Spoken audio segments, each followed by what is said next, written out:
I've come here today to do what the Republicans in Congress refuse to do. Take the necessary steps to secure our border. 4 months ago, after weeks of intense negotiation between my staff and Democrats and Republicans, we came to a clear bipartisan deal. It was the strongest border security agreement in decades. But then, Republicans in Congress, not all, but walked away from it.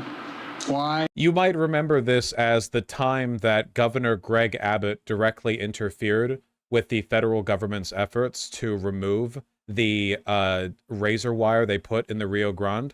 And then the Supreme Court acknowledged that Biden has the authority to assert through national policy their right to be there and like not let Greg Abbott block him. And then Biden did nothing, basically giving a gigantic cultural win to Greg Abbott. Instead, Biden pivoted over to doing an anti-immigration bill that failed in Congress because Republicans were told to vote against it by Trump. And then he was like, if you really want to stop immigrants, why don't you support my anti-immigrant bill? And now we're on this, you know? That's not what happened. What detail did I miss, man? I feel like that pretty much... I feel like that's what happened. Fuck, that feels like years ago. It's pretty bad. Because Donald Trump told them to.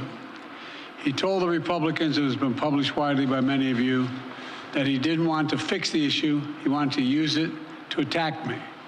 That's what he wanted to do. It was a cynical and an extremely cynical political move. And a complete disservice to the American people who are looking for us to not to weaponize the border, but to fix it. Today, I'm joined by a bipartisan group of governors, members of Congress, mayors, law enforcement officials, most of whom live and work along the southern border. They know the border is not a political issue to be weaponized. The responsibility we have to share. Isn't it cool how if you talk about how this guy's probably too old to fairly be president, you get accused of being a Trump plant or a pro-Trump guy or whatever the fuck else? Like, liberals are currently running on the presumption that they can bully people who say, hey, isn't this guy too old to run, into feeling bad? To do something about it. They don't have time for the games played in Washington, and neither do the American people. So today, I'm moving past Republican obstruction and using the executive authorities available to me as president to do what I can on my own to address the border. Frankly, I would have preferred to address this issue through bipartisan legislation because that's the only way to actually get the kind of system we have now that's broken, fixed, to hire more Border Patrol agents, more asylum officers, more judges. But Republicans have left me with no choice. Today, I'm announcing actions to bar migrants who cross our southern border unlawfully from receiving asylum. It's not unlawfully. Once again, you have a legal right under international law to cross a nation's borders to declare your asylum-seeking status at a appropriate port of entry or a police, the police station or whatever else. We've done this before. We've been through all these talking points before, except we went over them during the Trump presidency. Migrants will be restricted from receiving asylum at our southern border unless they seek it after entering through an established lawful process. And those who seek to come to the United States legally, for example, by making an appointment and coming to a port of entry. That's what he said. They can still go to the port of entry. Yeah, but this bill is lowering the number of asylum or asylum seekers that he's processing based on how many interactions or they have with people per day, but they're turning people away who are seeking asylum too. So they're like, oh, if you're lucky enough to make it to an asylum office before our Border Patrol turns you away, then you better hope that we didn't turn away a bunch of other people today, or you're not even going to get your asylum-seeking status processed. Asylum will still be available to them, still available. But if an individual chooses not to use our legal pathways, if they choose to come without permission and against the law, they'll be restricted from receiving asylum and staying in the United States. This action will help us gain control of our border, restore order into the process. This ban will remain in place until the number of people trying to enter illegally is reduced to a level that our system can effectively manage. We'll carry out this order consistent with all our responsibilities under international law, every one of them. In addition to this action, we recently made important reforms in our asylum system, more efficient and more secure reforms. The goal is to deliver decisions on asylum as quickly as possible. The quicker decision means that a migrant is less likely to pay a criminal smuggler thousands of dollars to take him on a dangerous journey, knowing that if in fact they move in the wrong direction, they returned around quickly. And 2 weeks ago, the Department of Justice started a new docket in the immigration courts to address cases where people who've recently crossed the border and they make a decision within 6 months rather than 6 years, because that's what happens now. Additionally, the Department of Homeland Security has proposed new rules to allow federal law enforcement to more quickly remove asylum seekers that have criminal convictions and remove them from the United States. My administration has also recently launched new efforts to go after criminal networks that profit from smuggling migrants to our border and incentivize people to give tips to law enforcement, provide information that brings smugglers to justice. We're also sending additional federal prosecutors to hotspots along the border and prosecute individuals who break our immigration laws. One other critical step that we will be taking, and that has made a huge difference. We continue to work closely with our Mexican neighbors instead of attacking Mexico. And it's worked.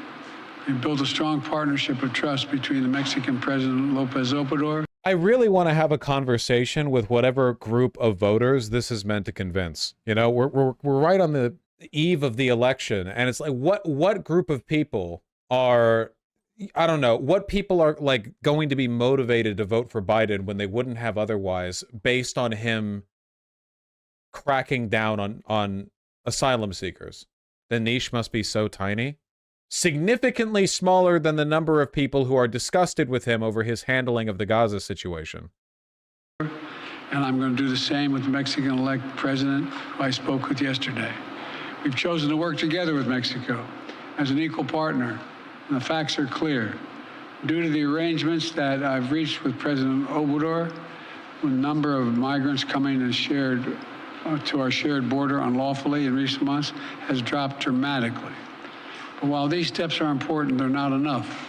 To truly secure the border, we have to change our laws, and Congress needs to provide the necessary funding to hire 1,500 more border security agents, 100 more immigration judges to help tackle the backlog of cases, more than 2 million of them, 4,300 more asylum. 100 more judges to tackle 2 million backlogged cases.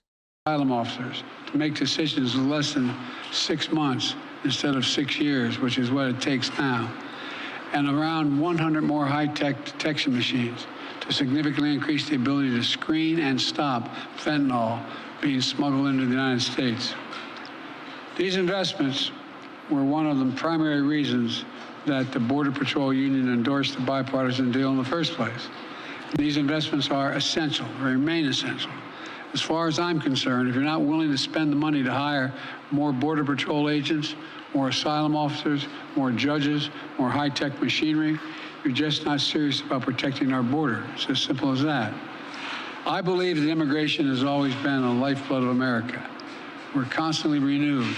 There are currently about 600 of these judges. Isn't it like, does this not strike you as an insanely low number? I understand that a judge is a very prestigious office. You can't just pull people off the street. You can't just do like a mass hiring.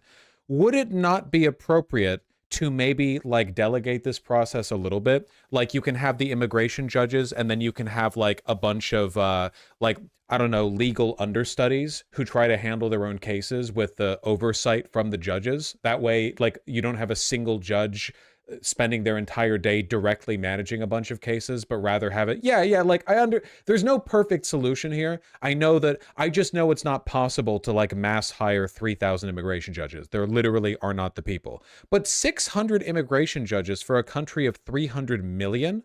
68 immigration courts across the entire United States? Like, what the this country is huge. Would it not be expedient to process these in an orderly fashion? We could fix the entire problem like this. The whole problem. No, it's not possible via executive order. He's calling right now, though, for a bill to pass through Congress. Only 100 new judges, but 1,500 Border Patrol agents just kind of gives the game away. Yeah. Well, it's a lot easier to get Border Patrol agents because you just need to find, like, I don't know, anyone whose IQ is high enough that they can remember to breathe and walk at the same time, and you've got, like, a cop. Isn't the concept of a fast court a thing in the US? Fast court in the US? Are you kidding me? Nothing even goes to trial in the US because the backlog goes back years. Like 95% of cases get settled with a plea bargain, you know? God, no. By an infusion of people and new talent. The Statue of Liberty is not some relic of American history. Kind of is. It stands for who we are as the United States. So I will never demonize immigrants. I'll never refer to immigrants as poisoning the blood of a country. And further, I'll never separate children from their families at the border. I will not ban people from this country because of their religious beliefs. I will not use the U.S. military to go into neighborhoods all across the country to pull millions of people out of their homes and away from their families, to put detention camps while awaiting deportation, as my predecessor says he will do if he occupies his office again. He's so old.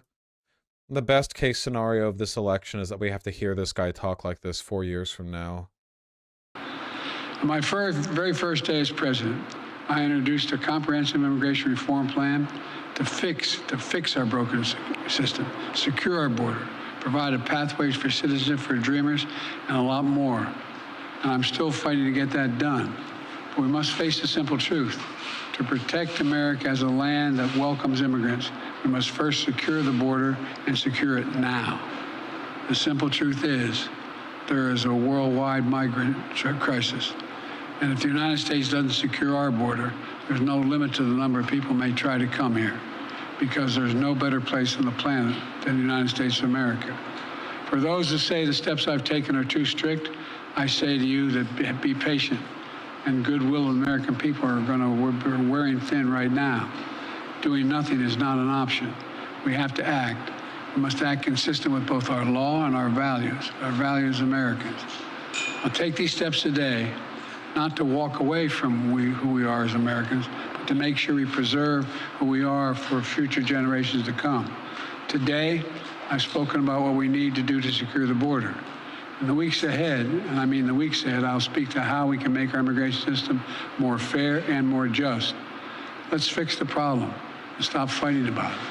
I'm doing my part. We're doing our part. I'm doing my part. Republicans should do their part. Thank you very much.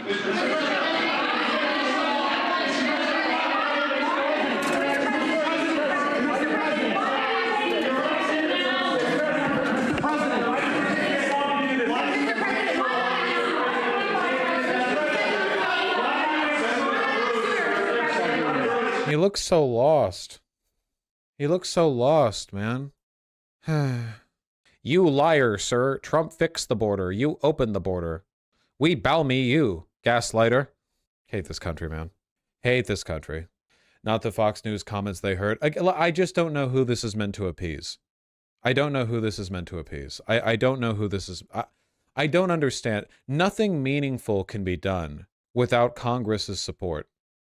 Honestly, the crazy thing is that, like, there's actually a possibility that Biden could have done something that was both more politically expedient and more effective to everyone if from the get-go in his presidency he'd been a lot more gung-ho about allocating for like a harsher border policies, but in a way that Congress would be agreeable towards. He would only need a few Republicans, and it would involve, like, you know, immigration judges, investment courts, stuff like that.